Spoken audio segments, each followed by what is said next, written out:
থানাতে আসার পর মানে আপনি কি থানাতে আসার পর থানার ওসি তাদেরকে জিজ্ঞেস করেন, উনাকে কমপক্ষে 6-7 বার ফোন করেছে, লাস্টে উনি উকিল নিয়ে এসেছেন। কেন?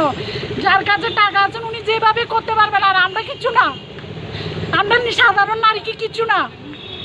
এটা আমি মুখ্যমন্ত্রীর কাছে আবেদন যে মুখ্যমন্ত্রী এটাকে যেন সুস্থভাবে বিচার করে দেয়, যেন আমি কোর্টে, আমি সোমবার সকাল 11টায় কোর্টে যাব, আমি যেন কোর্টে সুস্থ বিচার চাই, আমি যেন কোর্টে সুস্থ বিচার চাই। আমার একটা বাচ্চা নেই, আমি বাধ্য হয়েছি এখানে আসতে, এটাই আমার আবেদন। আপনি কি স্বামীর বিরুদ্ধে কেস করেছেন? স্বামীর বিরুদ্ধে কেস আমি জানি না কেস কি জিনিস, আমি এখানে করেছি, আমি থানাতে এসেছি, থানাতে আমি ওদেরকে লিখিত দিয়েছি, উনি মাসে এখন 15,000 টাকা করে দেবেন।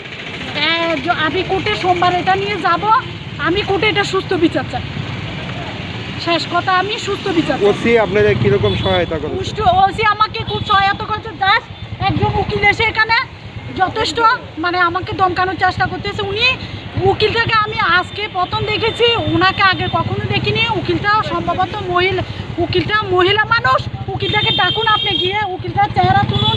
উকিলটা আমাকে ধমকানোর চেষ্টা করছে, আমি জানি না উকিলটার সঙ্গে ভদ্রলোকের কিসের সম্পর্ক, কেন উকিলটা এসেছে, উকিলটা আমি কোনোদিন দেখিনি, কিন্তু উকিলটা কেন আমাকে ধমকাবে, উকিলটা কেন আমাকে বোঝানোর চেষ্টা করছে, উকিলটা আমার বাড়িতে থাকে না, কেন উনি ধমকাবেন আমাকে?